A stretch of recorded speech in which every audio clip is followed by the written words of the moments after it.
Hello and welcome there, Volkswagen fans, and thanks for checking out the channel. This will be episode 4, kind of our restoration vlog, where we're at with the 65 Volkswagen build. Just sitting here thinking about our next moves and what we're actually going to do.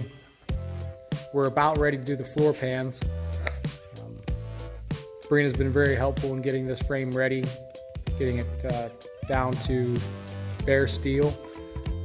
Cleaned up. We've removed everything including the beam.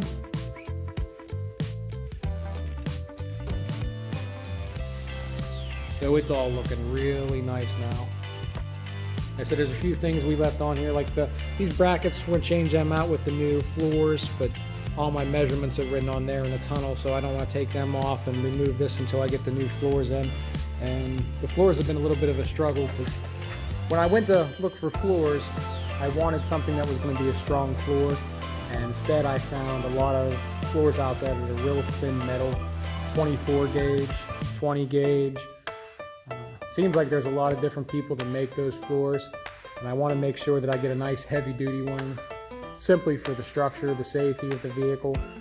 And I don't want to get in the position of when we go to set the body back on the frame that we have to re-drill holes or kind of hone them out or make them oblong just to make the kit mount the pan to the body harder than it should be.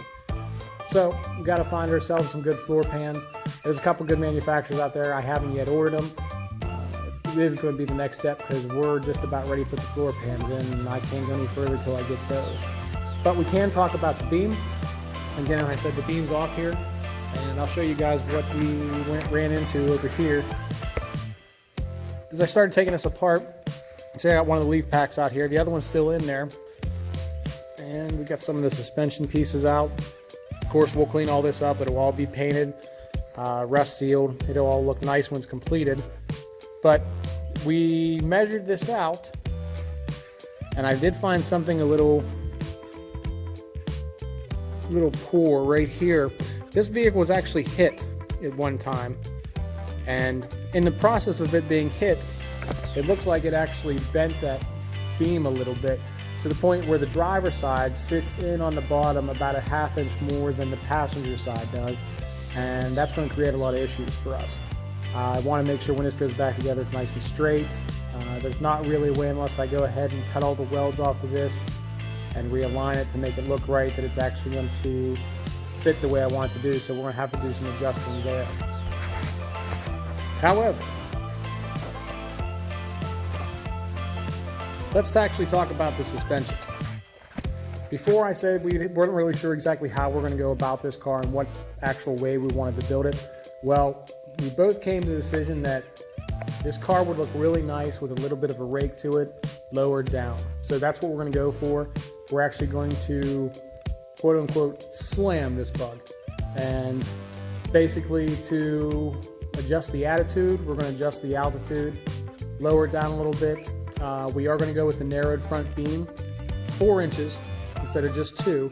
I know a lot of people said 2 inches is the way to go. We're going to go 4. Reason being, I am going to put the disc brake kit on the front, so that is going to kick out each side 1 inch. That's the difference it makes up, so give us a couple more inches to play with. And from stock, a stock Beetle has the front wheels stick out a little bit more than the rear, so it has kind of an odd look. So to get that more aggressive look when we drop the front end down, I want to make sure that we have enough clearance so the wheels kind of sticking a little bit. That's also going to help so the wheels don't rub the outside fender wells, and we end up with an issue there. So 4 inches is what we're going to go in the front, narrowed beam, and the rear, we're just going to adjust them torsions. I'll probably do a video on that when we get to it. As far as the body goes, I'll turn this around for you so you guys can see. The body is up on a cart now. It's on wheels, so we can move it around if we need to. It's going to be very helpful. This is what I usually use when I do restoration on truck beds and things like that. We go to the other side. I don't want to get around here. But this will make it nice when we go to put in the heater channels down here in the bottom. And you can see I got a lot of work to remove these pieces here and get the new heater channels in the bottom section, and Work on the back trunk area. Got a big hole there I gotta fill. So this is going to be nice. It's up in the air. It's going to be easier to work on than it's sitting on the ground or unleveled to the point where I can't actually get to what I need to get to on here. So it's safety's sake. It's going to be nice because it's up in the air. I don't have to position myself in weird places to get to stuff. And since it's on wheels, we can move it around. So if we need to get to something else, we can. So to the beam, like I said, everything's all clean, or the pan itself. Get the floor pans in. That'll be the next thing we put on here. Then we'll go ahead and flip this bug back over, weld the pans in, and then we'll go ahead and seal the underneath of it. Flip it back over to the top, and we'll seal the top of it, and we can start putting things back on it.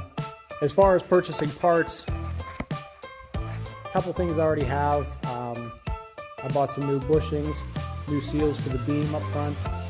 I just have to figure out what kind of beam we're going to go with, if we're going to buy an aftermarket or we're going to go ahead and get another one and cut and modify that. So that'll be the decision we have to make here soon, so I can get that started. Other than that, that's it. Our goal is just to play with the warmer weather we've had around here.